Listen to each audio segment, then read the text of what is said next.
So I wanted to welcome everybody. Thank you for joining us during the holiday season for the Retail Tech Forum. So I work with Owen at SFOMA. We are an education and economic development nonprofit. We focus on innovation, technology, and entrepreneurship for fashion and design industries.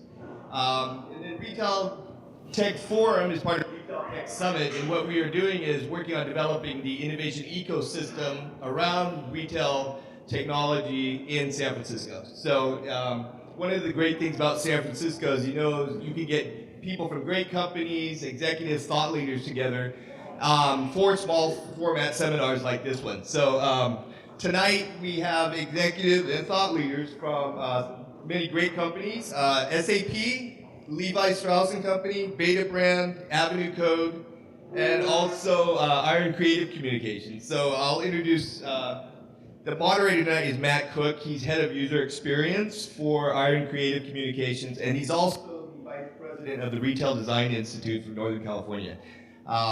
So before we get to that, I want to introduce Livia from General Assembly, and General Assembly is our gracious host tonight with these facilities, and we're in partnership with them tonight.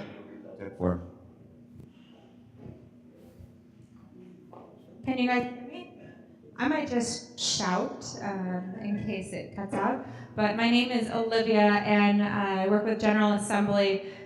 For those of you who aren't familiar with General Assembly, in San Francisco, we are one of 9 campuses around the globe. So GA is originally from New York, where we started out as a community for entrepreneurs. And we've really grown since then into a global network of individuals who are learning practical skills in tech, entrepreneurship, and design. And so we teach programs like digital marketing, data science, front-end web development, back-end web development, full web development immersive programs, and also user experience design is a huge focus for us.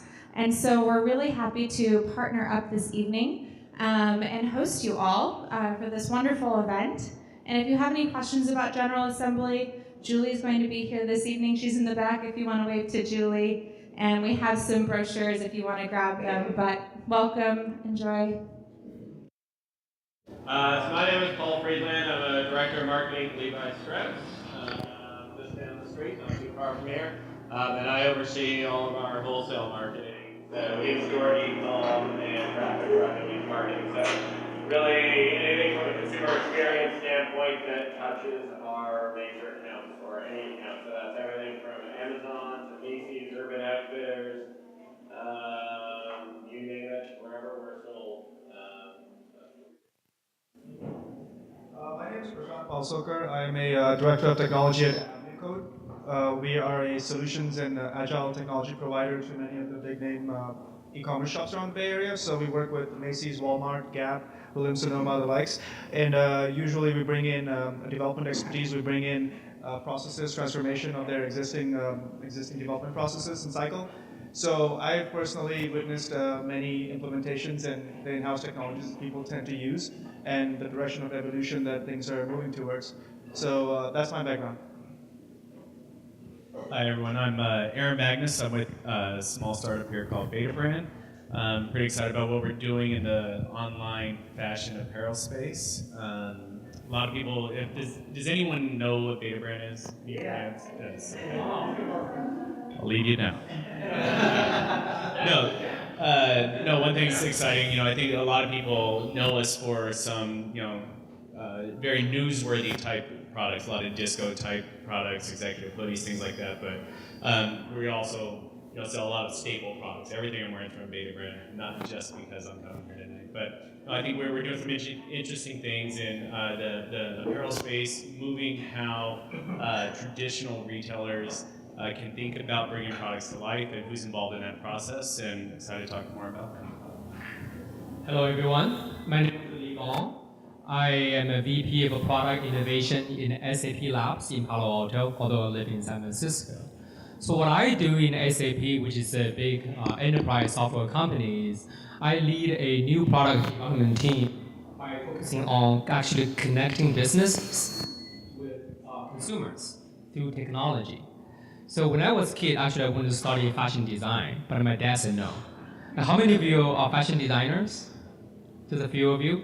Then actually fashion is such a thing that can very flexibly leverage technology from the design to trying to sharing with friends in the social community. So what I'm focusing on in my job now is actually connecting consumers with the brands they like, and through mobile and different types of technology. I'll be happy to share some of those specific focuses. So thank you for your introductions. As Robert said, my name is Matt Cooke. I'm head of user experience at People Design Creative. We specialise in digital experiences in the retail sector, and I'm also the vice president of the Retail Design Institute here in California. So, without further ado, the first question is, innovation is closely linked to experimentation, but how much can you experiment with big brands that people may be emotionally connected to, and retail, which can often be very slow moving? And I'll just preface this by saying, I think when Gap redesigned their logo last year or 2 years ago, there was a huge public backlash, and it was a big surprise to the brand, it was a big surprise to us all in the community. And then they took that logo back off the marketplace and put their old logo back up, because people are very attached to brands. So once again, innovation is closely linked to experimentation, but how much can you experiment with big brands? Anyone on the panel? So when I think of experimentation, my personal experience, my personal experiences with experimentation on the e-commerce platforms that we work with. So what we've seen is a personalization of the experience, the whole customer experience, coming from navigation, from recommendations, from the ads you see. So it's almost like if you wanted to go as far as you could push it to a personalized recommendation experience for everybody who lands on the site. So you could tailor it by time of day, where you're coming from, your buying history, things that are very personal to you, and therefore make it seem like it's really your shop. And there's so much you can do that with the online experience that I think would be a lot harder with the brick and mortar, especially in terms of actually tailoring it towards personal tastes and personal history.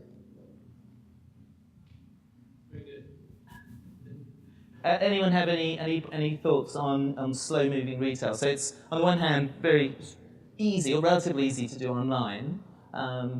What about on floor? How easy is it to innovate? It's hard.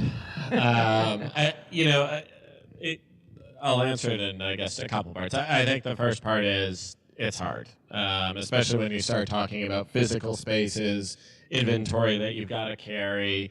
If stuff doesn't sell, what do you do with it, etc. So there's a pretty big liability there. But I think the flip side to it is, at this day and age, the consumer's expecting it, right? They're expecting newness. They're expecting innovation. They're expecting that when they walk into the store, they're going to see something that they haven't seen. So, the ability to innovate, change, and update and move quickly, it's expected from the consumer. And I think, and we talked a little bit about it before, those retailers and those brands that don't are going to lose. Those that do are going to win. And not to simplify it, but quite frankly, it is that simple. And I think to a good extent that applies certainly to brick and mortar. And I think it also applies to e-com. And as we start looking at, and I hate saying this because it gets overused, omni-channel, but it is true. And I think, that innovation and that experimentation is an integral part to bringing brick and mortar and e-com and m-com on your phone together. And I also think the consumer has a certain amount of tolerance for it. I think they recognize that, as long as what you're serving up to them is relevant and appropriate and contextual, there's a certain amount of patience there. I'd actually like to hear more, because you're working with old brands that have brick and mortar presence. Are you taking some of the learnings from e-com into brick and mortar?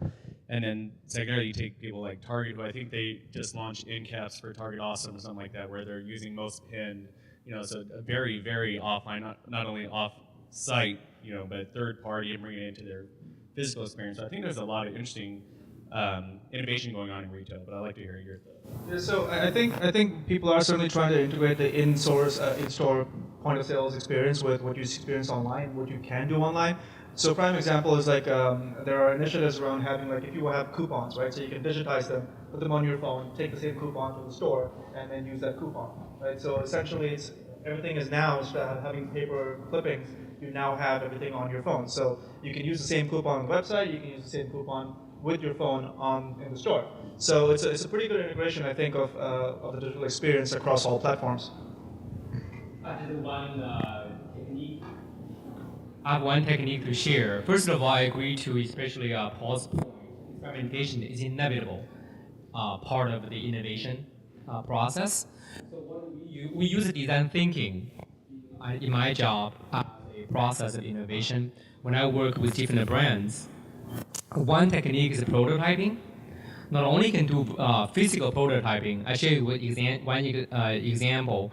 Kaiser Permanente, they employ design thinking in some of their innovation processes for their patient experience works. So they create a mock-up hospital, just one couple of typical rooms available for etc. in one locations. Then they bring nurses, the doctors, and patients in to experiment with the physical prototype. The virtual prototype, as Prashant was saying, is easier. But then I was talking with an animation company. So then I was working with a customer, a brand in New York City.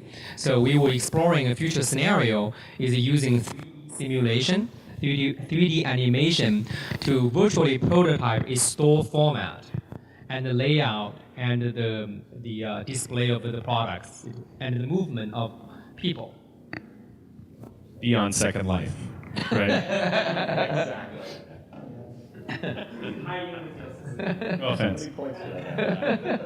All right, very good. Thank you. Next question. Technology is a key driver in the democratization of fashion.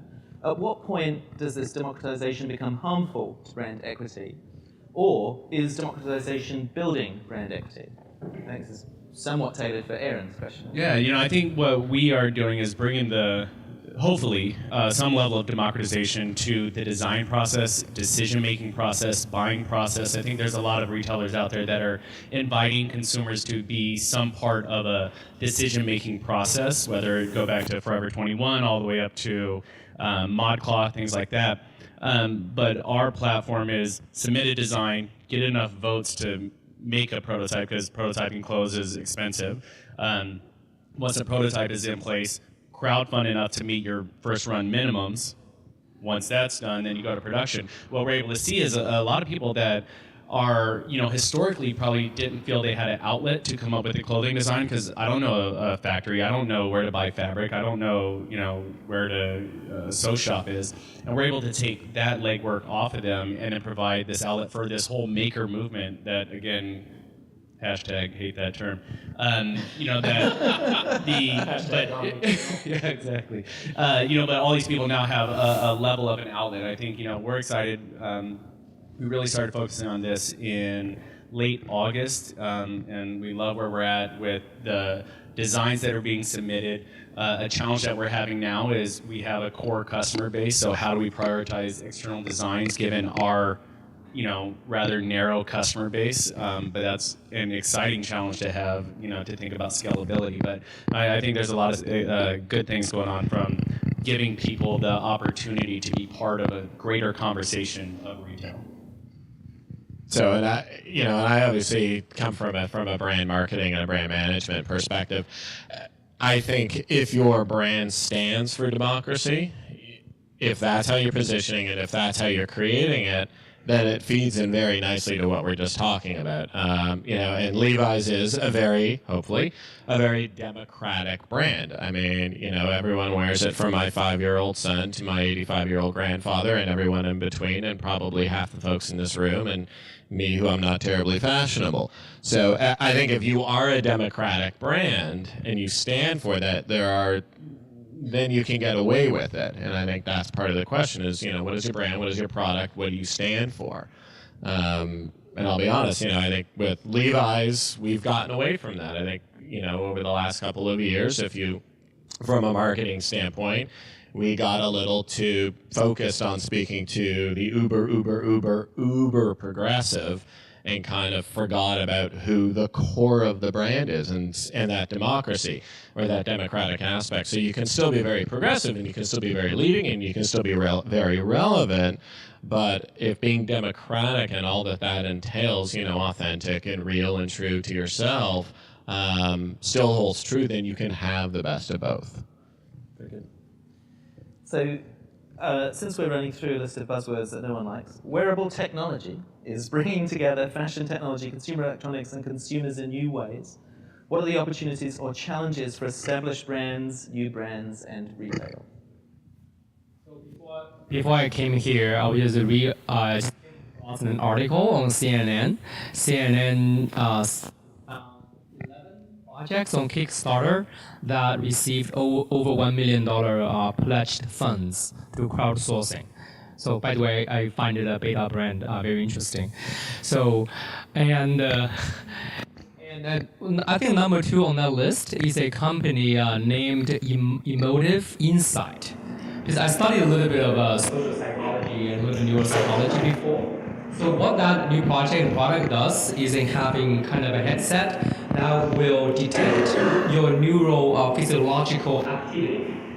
Then probably will have an algorithm to mine and understand your neural activity and surface, say whether you are alert, we are stressed out, or other, like in English words, your state in your mobile phone.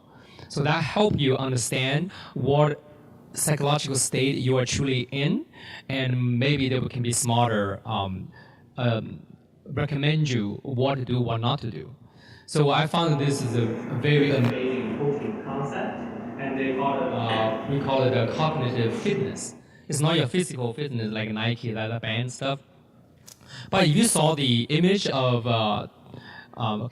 some of the models wearing that thing, it looks like you're a patient. So I was like, oh, this needs like a total new design and user experience uplift. So I feel wearable computing is a new avenue for fashion, established fashion ones and especially emerging ones. When people find a new entry point, where do you enter? I feel wearable computing fashion is a great area for entry.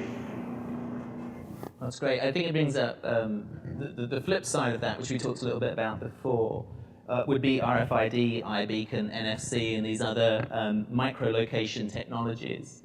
So some people are evangelists for those technologies and see positive in them, and some people see the negative. Are location tracking technologies central to your vision? Anyone on the panel here? Or what would your general opinion be? Are they friend or foe? I mean, from a Betabrand perspective, I'd say no, whatever for now. But I think from a consumer perspective, and maybe because I also have a background in marketing, I think the ability to be smarter, send more relevant messages to me based on what I'm wearing and how I'm wearing it and where I'm at is super exciting from a consumer standpoint. I get those of us in this room may be a little bit of a island, not similar to the rest of the world, but there's something that is super interesting to me. And again, talk about wearable technology. When it's hard, people like to wash their clothes, which makes it difficult to integrate a lot of stuff. But all of us that have phones, we have a phone for a reason. Probably majority of us do not have a phone because it was the only option that we had. So we made a personal preference and decision to buy that phone and wear it as though it is a charm on a necklace. And so I think the leap of faith from that to, I'm sure everyone saw our friend with Google Glass, the most prominent feature in today's world of wearable tech that is getting most of the buzz. But you dumb that way down. I think Paul, you brought up, we've all been wearing watches for quite a few years. So the technology leap is going to happen, and it's just as long as it's helpful to the end user, it'll be helpful for everyone. I'm tracking you right now. Every single one of you are being tracked. No, and going back to with regards to the iBeacon, and I've actually had 2 meetings about this today. I think it's a couple of things, and you just touched on it, right? It's about relevancy, right? If what you're serving up to me is going to make my shopping experience faster, stronger, better, more convenient, something like that, then you're receptive to the message, right? At the end of the day, it comes down to the consumer and helping the consumer solve a problem. But I also think, from a brand perspective, especially with someone like Levi's who, we have our owned and operated stores, but beyond that, I mean, 85% of our business is in Macy's, Urban Outfitters. So, for us, I would love to put, a beacon in our 2,000 square foot shop in Macy's. But then guess what? Lucky, who's 5 feet away from us, is going to want to do it. And then Macy's Cosmetics is going to want to do it. And then all of a sudden, everyone's going to have their own beacon, and your phone's going to blow up, right? It's kind of like email these days, right? So if it's relevant and it's permission-based and it adds value, great. If it doesn't, it can backfire, I think, really, really quickly. So there's a lot of value to it. It's, if you use it for good instead of evil.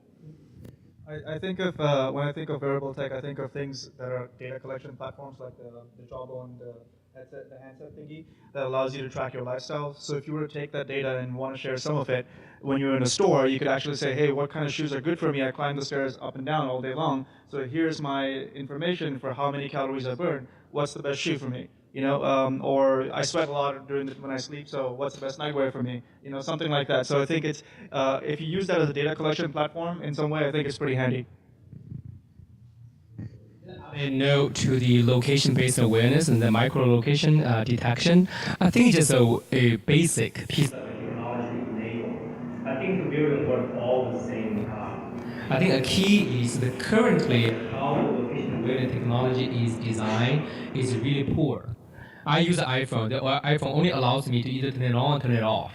Doesn't give me a very easy way to say, oh, I only want to turn it on for like brands I favor or brands I frequent or for a certain time of the day. I don't want to go through like 10 different changes in the setting, but that just the experience needs to be rethought and redesigned. I think that could easily be done through an app, right? I mean, if you were to have an equivalent beacon app that would, just sort of match you up, you could probably control your preferences a lot easier, especially with mass adoption.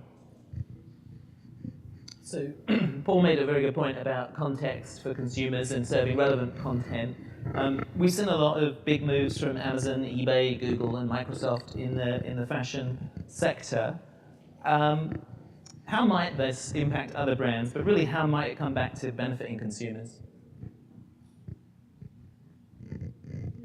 Well, I'd say most of what Amazon is doing is great for the consumer. So as Amazon continues to disrupt what's happening in general retail, they're giving you things that more selection in a better findable way, faster than you would want it. And there's obviously not too far off when most people have some form of 3D printer where you go to buy, your choice is buy a spatula from Williams-Sonoma online or buy the printout code of a spatula from Amazon and just have it emailed to you print yourself. It starts to disrupt a lot of different things. So I think in general, as big brands put a lot of money around innovation for retail, consumers will find ways to benefit. However, I do believe the smaller startups are the ones that are going to drive the majority of that through people, smart people that are helping them bring things to life.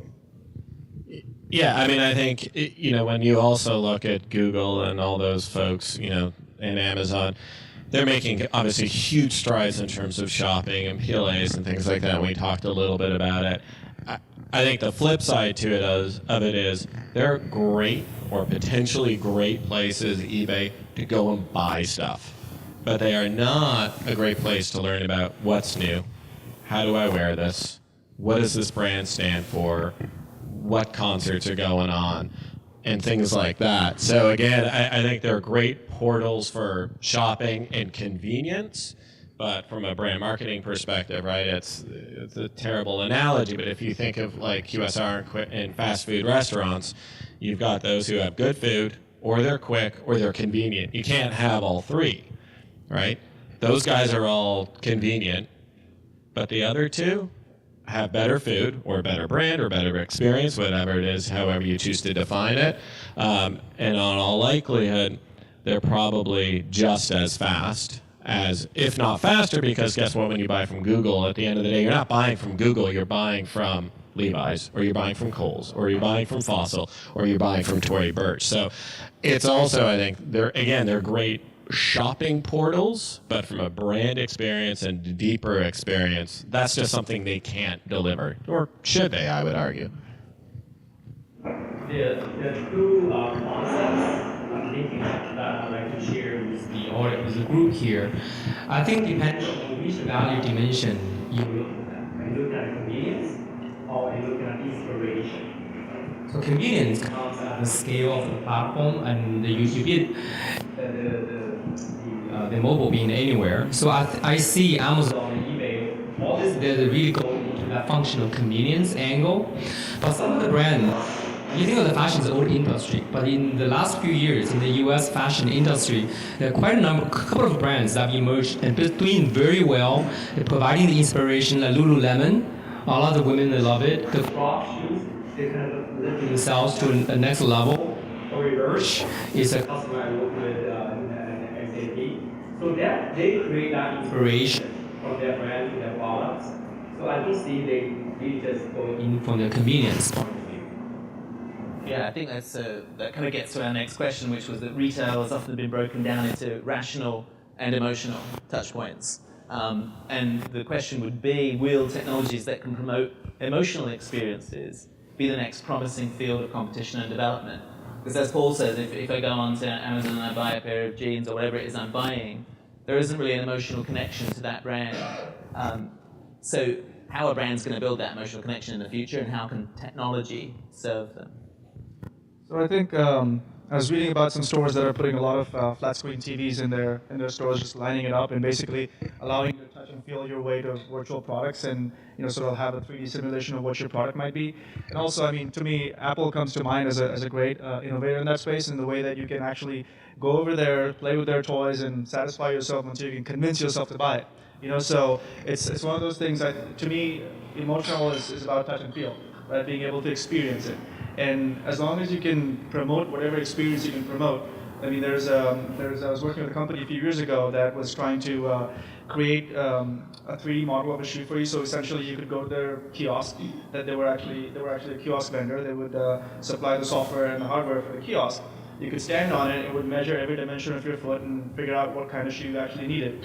And then it would suggest to you what shoe in the store actually matched what shoe you needed. So it was great to be able to go there and just in a few minutes figure out exactly what you needed, and also have a connection to it, like actually be able to see it and buy it on the spot. The only thing I'd add, the emotional connection goes beyond just the technology providing it. I believe being part of a community provides a great emotional connection that, for Betabrand, I think our brand awareness is way higher than our sales are.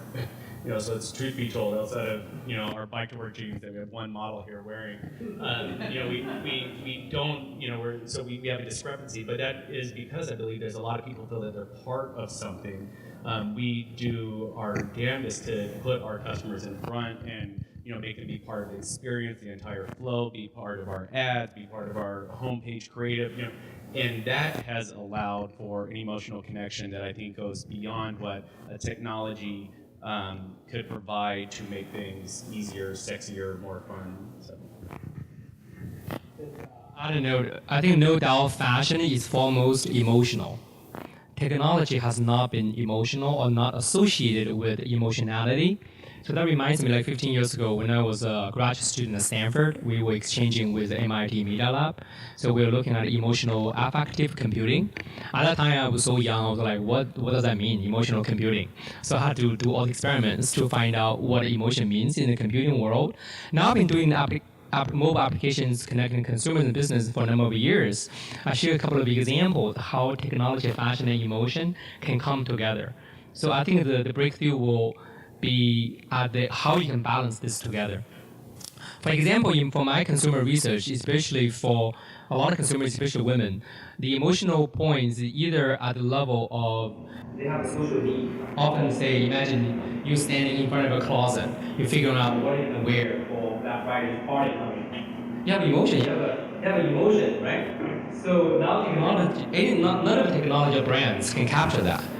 So we are thinking, I was with my team imagining the use case, one use case about that. So think about how, say, you and your two girlfriends can do a virtual a chat, picking up from your virtual closet, and they can see your virtual closet in front of your physical closet in your bedroom. They can figure out what to wear, your wish list, say from my Runway, from Pinterest, etc. Then you can look at how they will look together on you for that social occasion.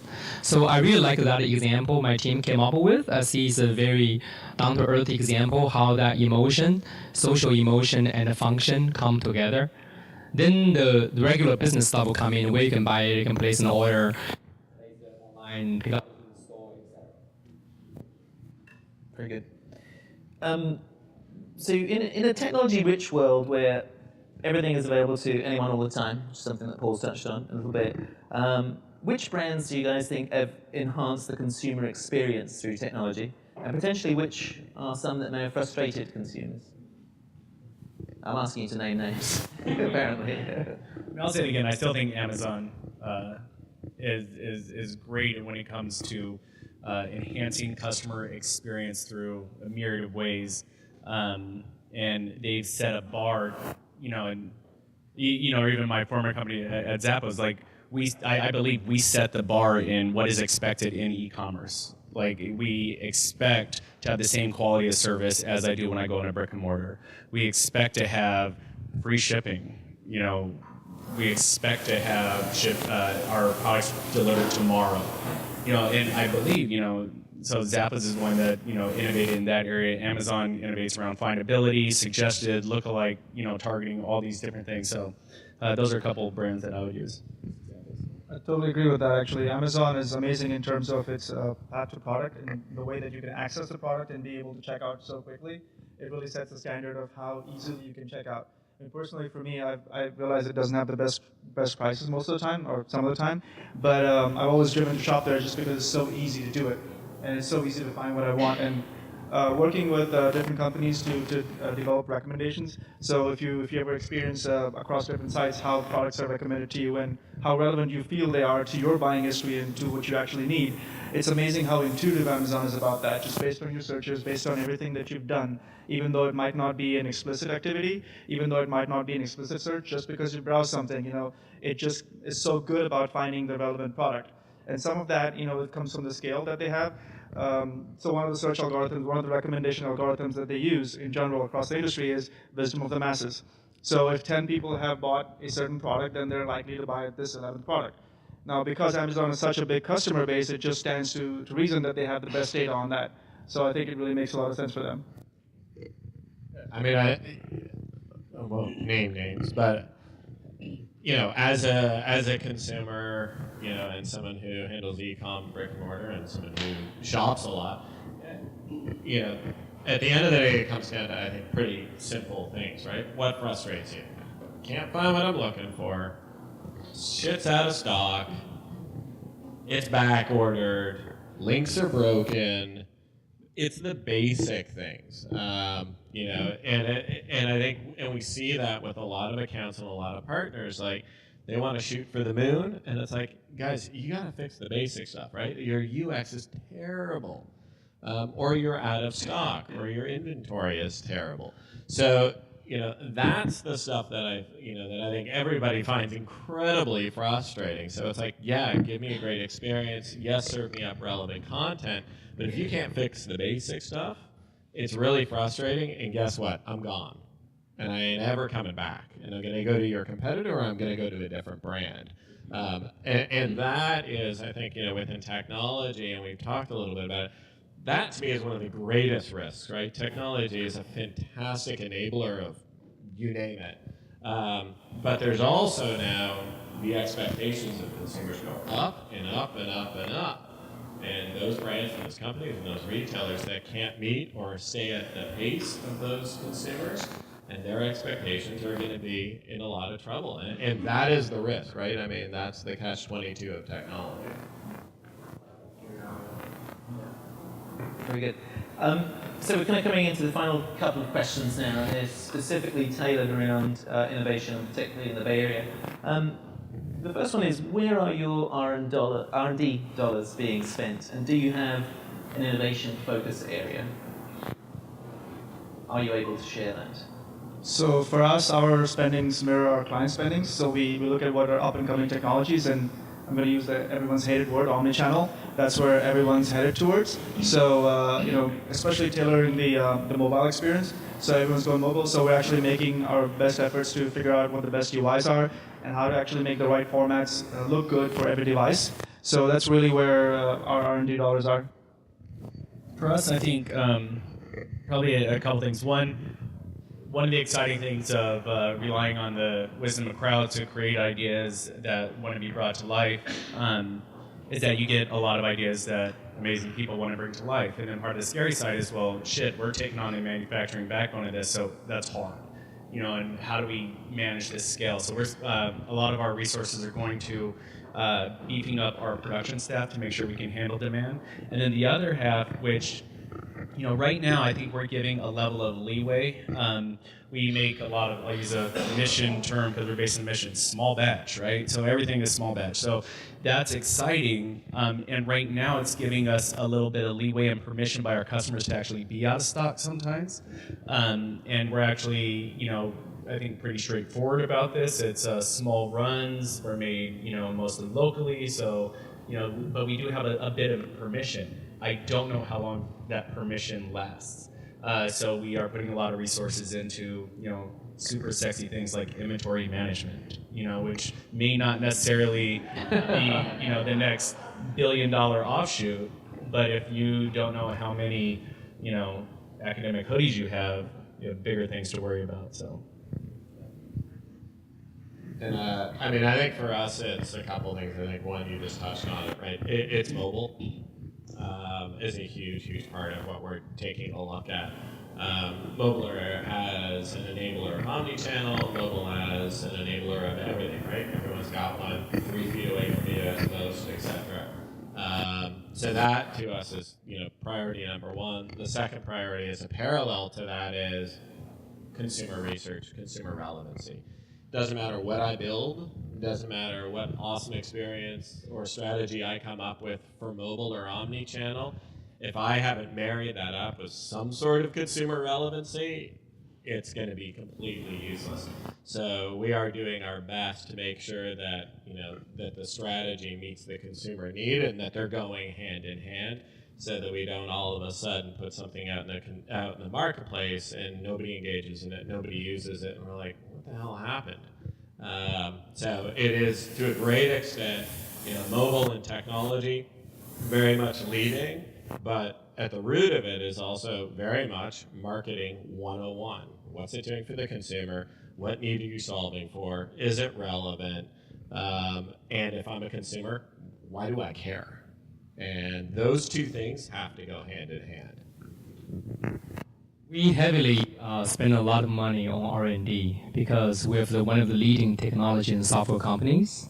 So the big data, mobile, and connecting consumers with businesses are the big focus. They make it a little bit more tangible, especially tied with what Paul was describing, since it's an SAP customer.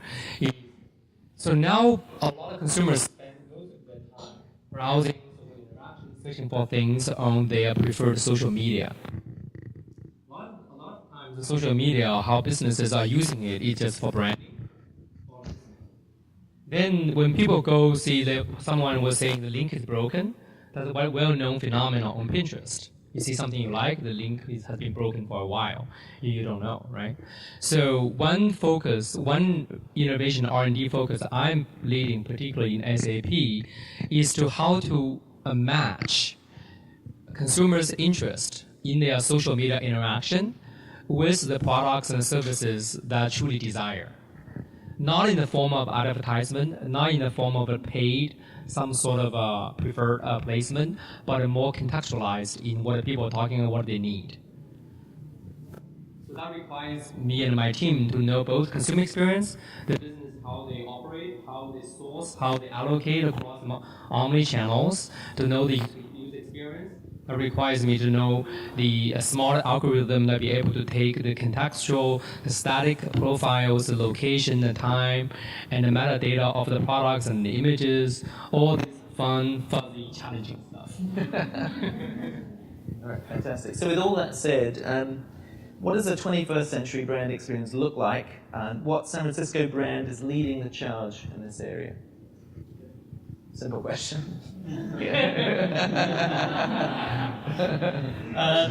I will say that I'm excited about what we're doing. I think the 21st century brand has much more. It wasn't that long ago where the biggest ad budget won, right? And we're a long ways away from that now. And I think really what you need is an environment and experience that really invites consumers to be part of a bigger story. And I think that's where companies, such as Betabrand, located in the Mission in San Francisco, support local. Companies like us, really what we're trying to do is build this story around, building a brand together. And I think that's something that has been left out of the whole brand experience for consumers for a long time. At Zappos, I was fortunate that we had a very loyal customer base that wanted to tell our story. And so that made my ad budget stretch a lot farther than I would have otherwise. At Betabrand, we're seeing the same thing, where people are excited about being part of a story and being part of the experience that they're telling the story for us. And that, again, lets my ad budget spend a lot farther, lets earned media go a lot farther. And I think that's where more brands are going to be headed. They're going to be more inviting. They're going to be more communicative. They're going to be more daring, and probably fewer bricks. I think that's more or less what it's going to come down to. More showrooms, but back office distribution, which will be really exciting for consumers. I'll be honest with you, I have no idea what it's going to look like, but I can tell you one thing, and that is the consumer is king, right? And again, for me, because I'm on the marketing side, it comes back to marketing 101. I have no idea what it's going to look like, but I can tell you one thing for certain, right? The consumer, those brands, those companies, those businesses, whether it's brick and mortar, e-commerce, whatever it is that I can't even imagine a store on the moon, those that put the consumer at the center of that universe are the ones that are going to win, right? I think, if you look back to, 1890s, print advertising was it, right? That's what everybody did. It was awesome. It was the next thing. 1940s, golden age of radio. That's, Pure Soap, Coca-Cola. That was technology for them, right? That was the digital landscape back then. TV in the 70s and 80s, that was the digital landscape back then.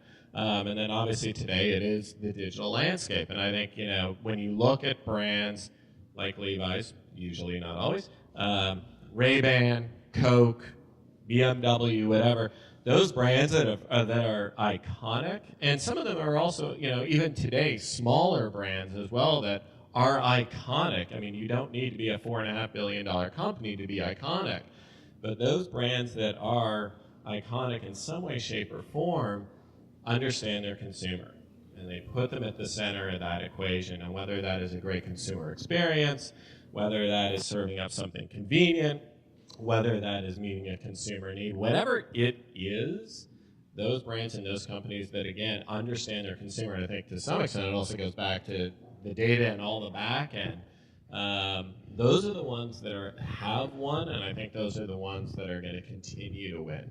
And it doesn't matter if you're selling soft drinks or apparel or you're flying airplanes, that's really what it's going to come down to, in my mind.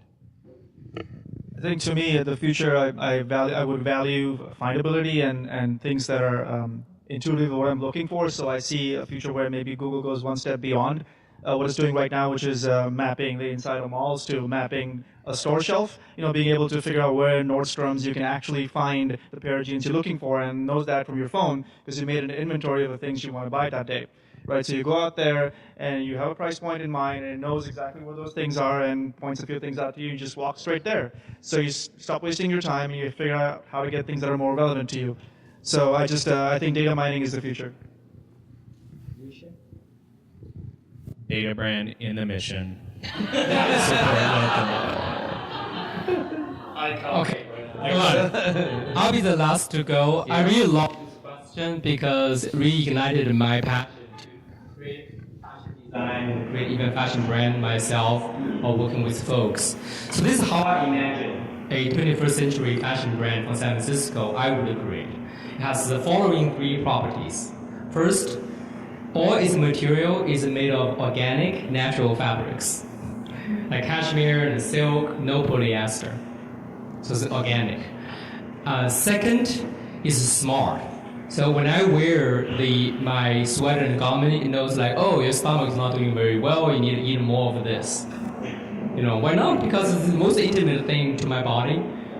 And the third is democratic in the sense it allows me and customers who do like my branded products to as a way of learning and expressing their lifestyle.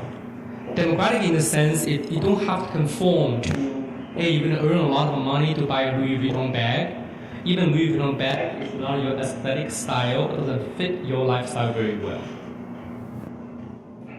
Very good. So thank you. We've heard a lot of interesting things tonight, from personalization to fabrics that know what I had for lunch, to fantastic innovative brands in the mission and iconic denim brands that have been around for 150 years. We've covered a lot of ground, I think, and it's been very fertile ground. What questions does that raise for the audience? Yes. You also have to pretend to have a microphone. Look for a mic. No, they have to pretend to have a microphone as well. Fire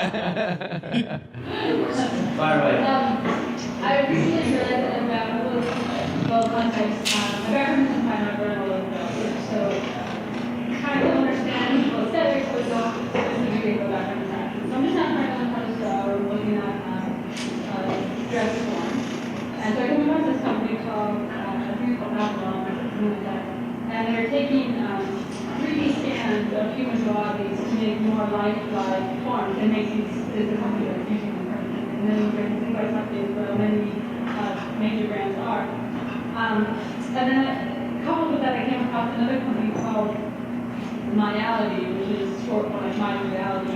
That are also doing body scans on the consumer side to help, I maybe for sure, I think I'm well, but to find Levi's that will fit them the best according to their waist and hip body ratio or whatever. I'll use 200,000 when you're not but what I read about it was that I think they got a lot of press coverage in like 2011, and they're going to be expanding, having hundreds of these scanners available for women nationwide.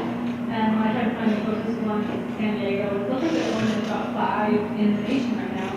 And from 2011 and 2013, that's pretty big. And I'm wondering, why do you think that hasn't caught on, and how do you see this? How do you see the actual fabrication level of fashion, sort of, which is still very much in the 2D world, and how is it going to come into 3D and really like end-to-end logistics like it is up? For me, I'd say so. Fit is hard, and it's the number of cycles that we would spend at Zappos talking about how do we get this more realistic is it's really hard. The one thing that came about was that I don't think we really appreciated until it was like screamed in our face. Part of the shopping experience is social, so you can have as much fit on the front end when you're at the store. You're still going to try something on, and you're going to ask your girlfriends, how does this look and how does this feel, which is a reason I think the social shopping experience hasn't really caught on. I could see 3D modeling for guys because we're not as smart when it comes to shopping. We'll just buy something that's convenient and easy, and then we don't spend a lot. We're buyers, not shoppers. But I think when it comes down to there's, and I can't think of her name or the company's name, former Amazon exec who left, and she's doing something from particularly her launches in denim, based out of Seattle. The point being, you more or less walk into a dressing room and you do some level of scan, which I think not all women will be super comfortable with. And then what they're doing is based on whatever what do you say, hip-thigh ratio, that magical algorithm, I think you should patent it. They just start bringing in pairs of jeans for you to wear on. So they're doing an actually really interesting job marrying digital and physical, where her storefront is literally 20 feet deep, and then her back office is a warehouse. So really shifting to this. This really is a showroom, and I'm bringing all these based on things that should fit me. But I think it's really hard.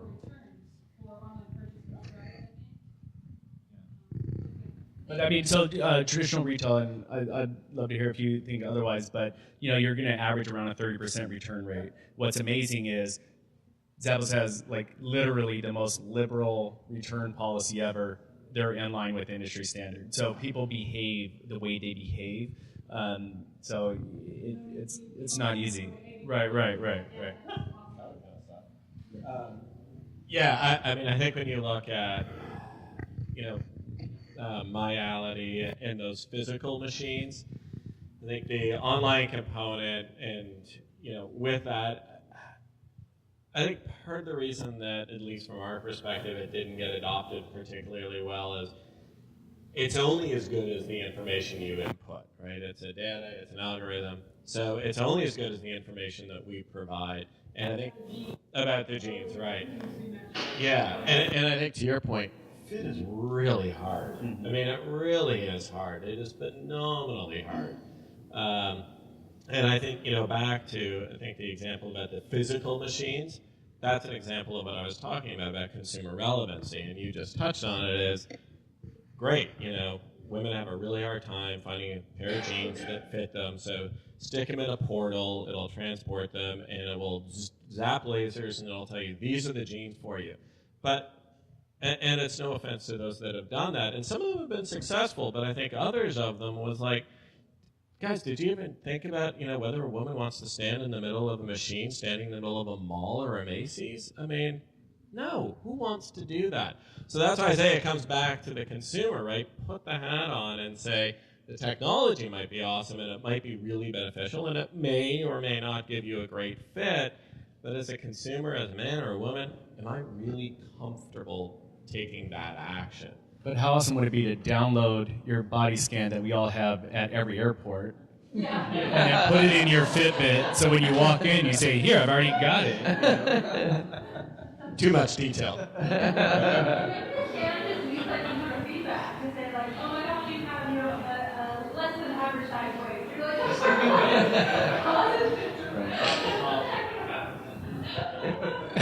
One insight to share. I was talking with a person who used to work for the company that behind Reality, and so apparently, I think the typical way, correct me if I'm wrong, the fashion brands, they design to the physical mannequin. So there's no one size fits all. So say product targets certain demographics versus maybe K-Spade or some other brand targets different demographics. Even the both size 8, they mean different measurements. And from the design merchandising point of view, in the origination of the fashion product, it has been determined. So maybe the fit problem has twofold. One fold is just fundamentally the products of the category, that type of brands you're looking for are not made for your body type because you're not one of the target consumers. So that is a harder problem. Then an easier problem is you are one of the target consumer profiles, you just haven't found it. Then that type of technology will match your body data with the detailed measurement data, typically in PLM, product lifecycle management software, typically not in e-commerce software applications. Then they will just match the two. Very good. Is it Winter? Is that the denim brand you're thinking of, Aaron? In Seattle? Oh, yeah. Okay, so if you're interested, Winter is the one. Yeah. This gentleman here has a question, sorry. What do you see the value of the evolution of the value of Made in America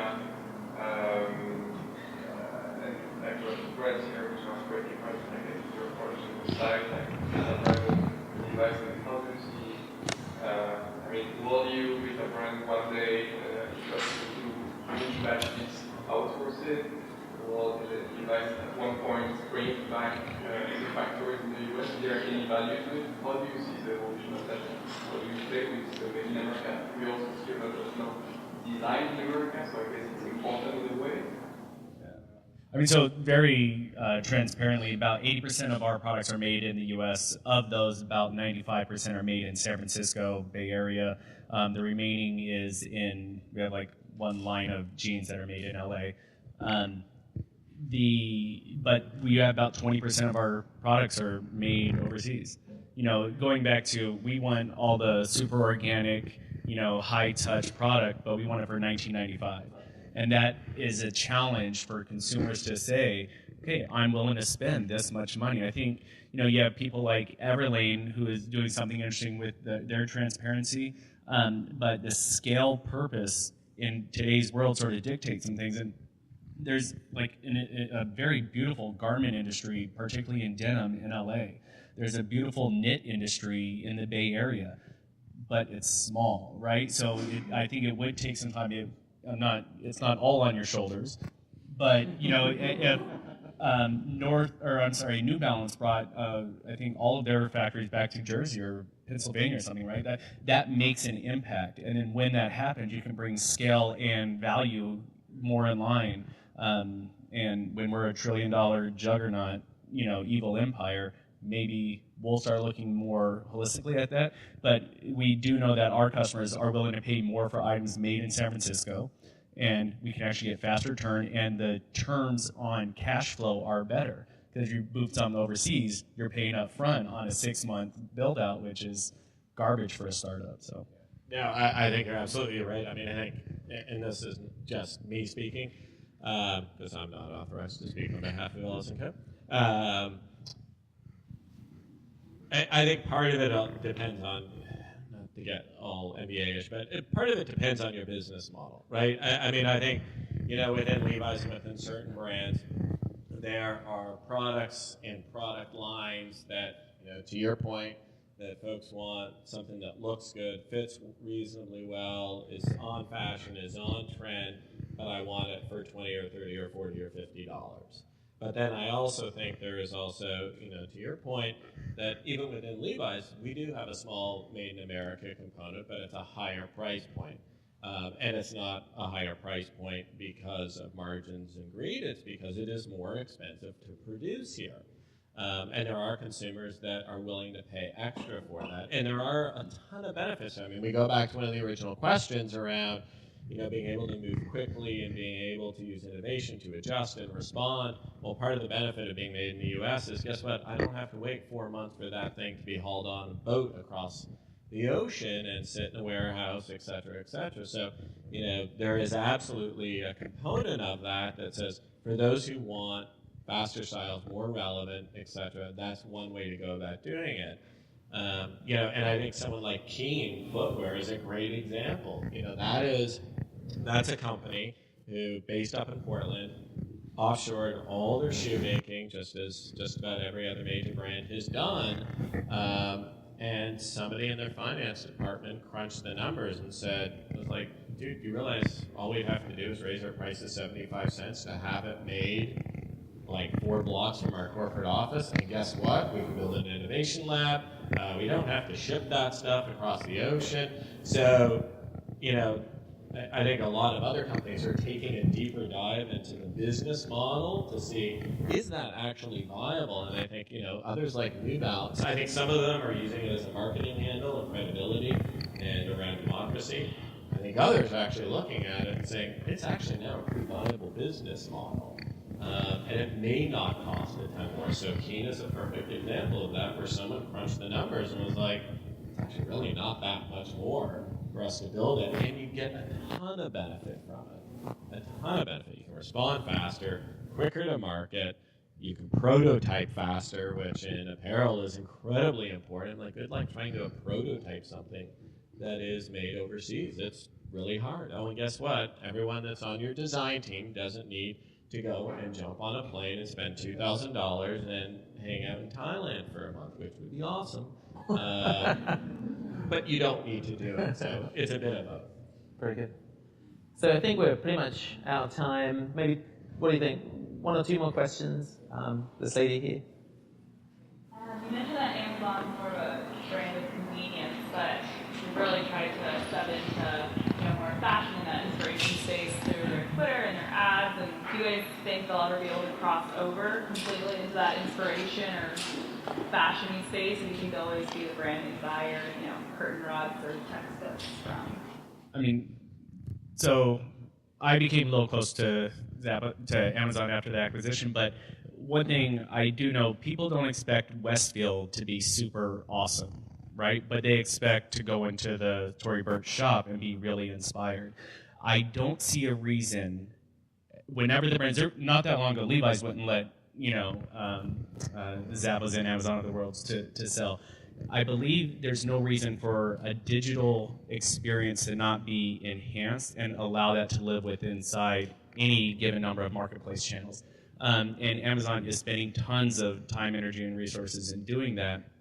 Amazon.com/fashion looks entirely different than Amazon.com, right? And so you can see where it's beginning. It's a long ways to go, and I think, but what it will take is some of these major brands that, I think Tory Burch, I'm sure she's like, fuck you, I'm making 1.2 billion, I think last I read, without using Amazon. I like my margins. But I think a couple of these brands will start to step into this distribution, get a little hook, and then just now force and find ways. You'll see people like, I think Coach bags are now available in a lot of places. Coach eyewear, obviously. When you licensing, I get different, but at some point you can start to appreciate how the brand experience in a digital marketplace can actually be enhanced. To add note to that, I think the current way how the digital experience is designed is only at its infancy. So the Amazon or Macy.com, when I visit, it still feels like a catalog. But if you look at some of the startups locally, from the Pinterest to Polyvore, the Polyvore I see is getting a little closer to that emotional connection, then I think that's still just the beginning. So we should push the envelope of e-commerce, mobile commerce, that social interest sharing side and app. So it fits into a lifestyle. It doesn't matter if you use a cheaper Old Navy t-shirt or Tory Burch tunic. So it can fit that lifestyle rather than just browsing catalogs. I think it's interesting you should say that because we've experienced, so Macy's, for example, has the whole concept of what we call a brand shop. So you know how you walk into a Macy's shop in a physical location, and you actually see, say, Chanel has its own little counter, and within that little counter and that space, it's just Chanel, right? So you're living the Chanel universe. So similarly, online, you can actually have that same experience, which they do have, which is tailored just to what they call brand shops again. So again, the same thing, the same physical feel is replicated as a microcosm of the entire Macy's site. So I think, given that Amazon started from a bookstore kind of evolution path, they're very familiar with focusing on a vertical. I mean, going onto a separate vertical shouldn't be that big of a challenge for them. So we're talking about increasing the emotional connection, the brand experience, that social experience, that discovery. So why isn't it already done? Because we don't know how to do it, or why isn't it there? Right? Where we organize is that wrong? Do we see all the older, like 99 stuff, or any other store, or Amazon? Why is it not there? Why is it not already they're dictating the innovative level of social experience? Why smaller? One thing I'll talk about is conversion rate. So from e-commerce, conversion rate drives a lot of decisions, and we'll spend countless hours. Should this button be moved 10 pixels to the right? A project that we worked with at, again, not to keep going back to Zappos, but I think it's kind of relevant. We worked with Nike, and they wanted to create more or less Nike.com within Zappos, so going back to the store within a store mindset. And we spent a lot of design and development resources more or less doing that. And very quickly they said, whoa, this sucks, because this conversion rate is nowhere close to what the rest of your shop is like. And so you start thinking through that of when it comes down to what are we really trying to do now? Now you're getting out of, I don't want to control my brand, I want to expose my brand to more masses, but I also want to do it for a sales perspective. That starts to get a little funky. So then I think the combining of those two becomes a little hard. And I don't think it is a fast experience. You know, I totally agree. E-commerce today is really just catalogs without pages. But we're super young in this, you know, so as much as we want it faster now, there will take some evolutions of us getting through. We talked a little bit of a joke, you know, infinite scroll. It's like, holy shit, it's the greatest thing. You know, it's like, that's like 6 months old. You know, like, let's calm down on what our mindset is and, you know, really realize this. I think it will take some time, but I really think it'll take some big brands and some thought leaders to be comfortable in this environment to really help push it forward. One point here, it sounds easy conceptually, but it's really complex. So many factors and layers there. For example, one of the factors that's required to provide that connection between you as a segment of one and a branded line or a product being offered is that thing or that offering needs to understand you. Because what are your preference, your way of browsing? Maybe you're more functional, you want to get something quickly now. Some people are more into the browsing, they're more occasion, social, context-oriented. Everybody's different. Then it becomes a big challenge how you can create one application that fits into that mass. You're creating it all, why don't you just do it? We're getting there. You just asked, just We're getting do there. Just wait a few years. Lady at the back. No, it's always, again, the correct answer was the conversion is really it. It's what drives it, right? So all the metrics, I mean, there's comparative studies across what the competitors are doing. At the end of the day, you're crunching the numbers on what that particular feature is going to get you. Yeah. Lady at the back. Okay, so. How are you? So with Betabrand inventory, you said that you guys take small lots and then sell through, and then you guys do the order, and you guys calculate the different projections and based on what you cut? Yeah, so we do. So the really fast way it works, it goes in crowdfunding. We can tell pretty quickly on a early sales velocity in crowdfunding if we need to increase or cut our cut tickets, right? So one, we don't have to create the cut ticket until we see some traction, but two, we can increase the cut ticket before the lot is done. So that's helpful. Then what we try to do is watch, once it comes to life, then does sales velocity continue at the same or increase or decrease rate? Unfortunately, or based on the size of the company, who we are, it is not the number one priority we have. So that's where I was getting into. We will be spending a lot of time focused on inventory management. So. And season after season, how much leftover inventory do you guys have? So we have some staples that sell year round. Dress pants, sweatpants, executive hoodies, bike to work. Our whole bike to work year is strong. But where we're a big challenge, transparency in this new crowdsourced, crowdfunded idea. Timing is less relevant. I may have an idea for swim trunks that I submit in January. Well, we need to get energy around that in January when no one's thinking about it. So what's the right timing to bring this to life? And when you look at a traditional, people can speak much more eloquently than I can. Traditionally, you're looking at a 9 to 12 month lead time from design to creation, and we're trying to shrink that. And just by definition, doing a lot of it off sales cycle. So it's hard. And then so what we need to figure out then is once something comes to life, is there a cyclicality around that we need time to understand before we make future buying decisions on that. I don't know if that even answers your question at all. So what I want to startup, my biggest challenge is what do I cut? Because I don't want to cut something that I can't sell. Yeah. With the new brand, you don't get customer feedback yet. And I don't want to cut something, keep it in inventory, because that's just like lost. Yeah. So that, I guess our attempted solution to that is to put it through a voting. Does it have interest enough to make a prototype? If so, put it in a crowdfunding. So are people covering our front costs? And then if so, then we'll find the best way to manufacture it. So we have a couple stopgaps in place before we are into a long, inventory situation. I'm sure everyone wants 15-day turns.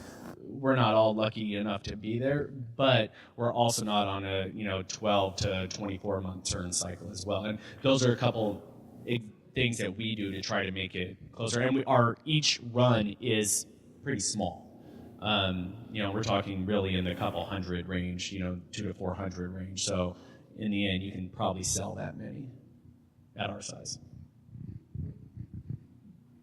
I have a question, just bouncing back to my fellow panelists and this person. So transparency, you mentioned transparency a lot. Typically design established brands that don't reveal their new brand concepts in the working, right? They do start, say, 9 to 12 months earlier. But you basically kickstarted in the Betabrand. You expose everything from beginning to the end in transparent. So I'm just curious in how maybe you and Paul and others react to this transparency as a disruptive factor. Yeah, I think consumers have the luxury of not knowing. We were talking a little bit about factories, I think.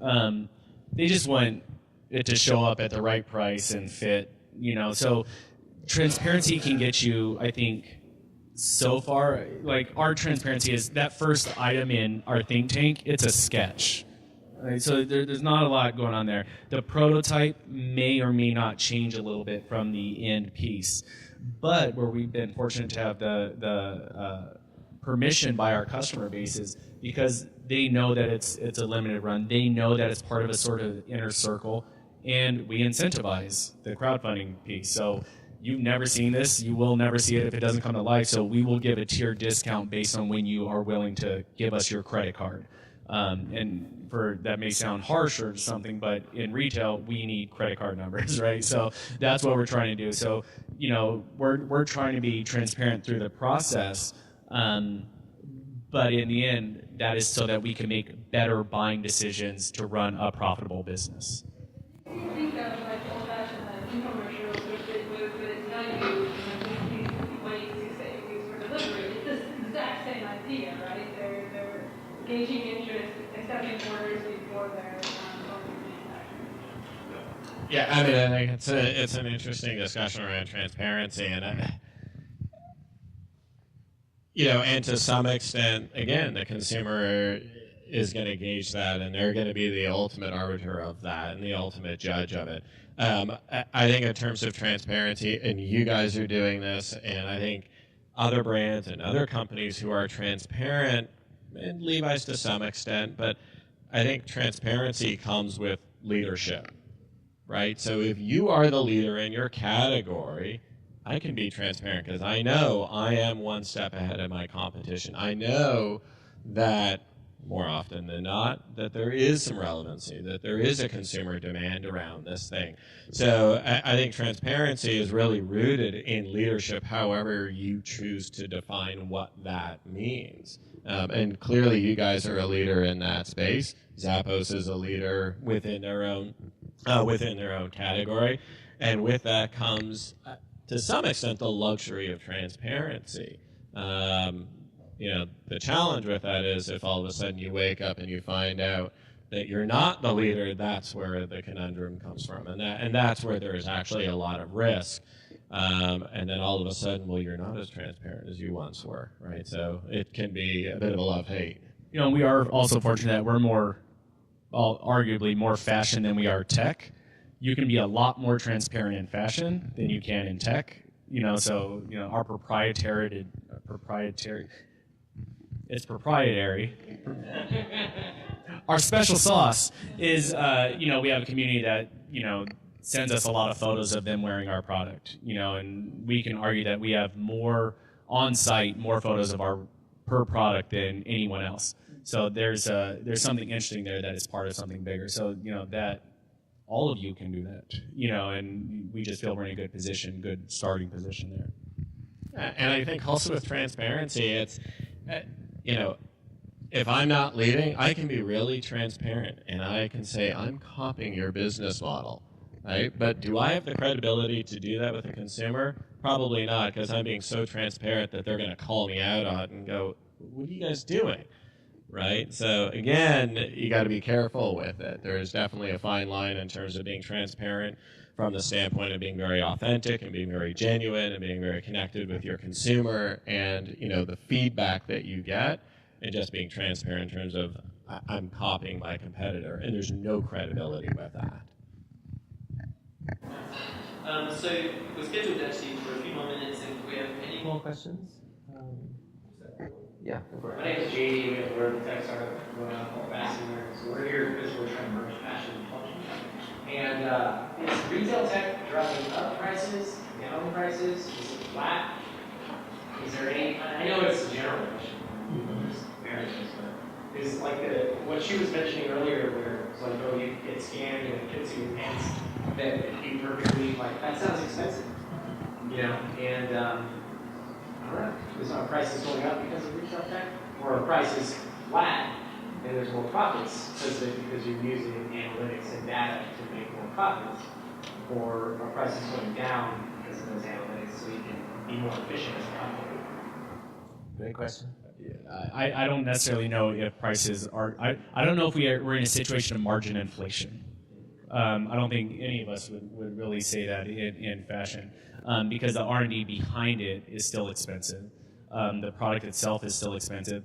And then you still have to deal with macroeconomic issues. I mean, you can look at someone like whatever TJ Maxx parent holding company is, right? They're having a banner holiday season because people are still trading down to buy lower price items, whereas that's not necessarily the case for everyone else. So price elasticity, I think what we have seen is there is some elasticity of made in America, made in San Francisco. We have some elasticity around community-based, but you know, I don't know if I would say that the technology around there, around the creation of product, is such that we're all just getting fat margins. I think it's still pretty thin in retail. From what I've seen, it's usually the initiative is counted on as being able to pay for itself.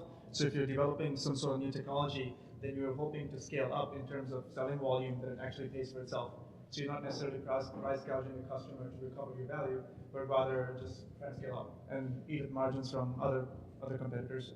Yeah, I mean, I think part of it is also when you speak to technology, is it a component of your fashion, your brand, your style, and something that's expected? Then maybe that carries a more premium price, right? Apple is an example of that, or partially is an example of it.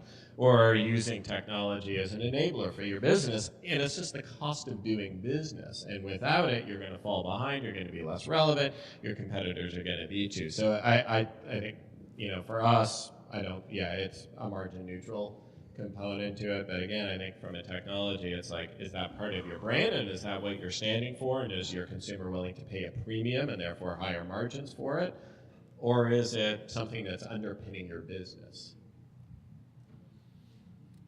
Thank you all. So without further ado, I think that brings matters to a close. I'd like to thank the panelists for coming and giving us a phenomenal debate this evening.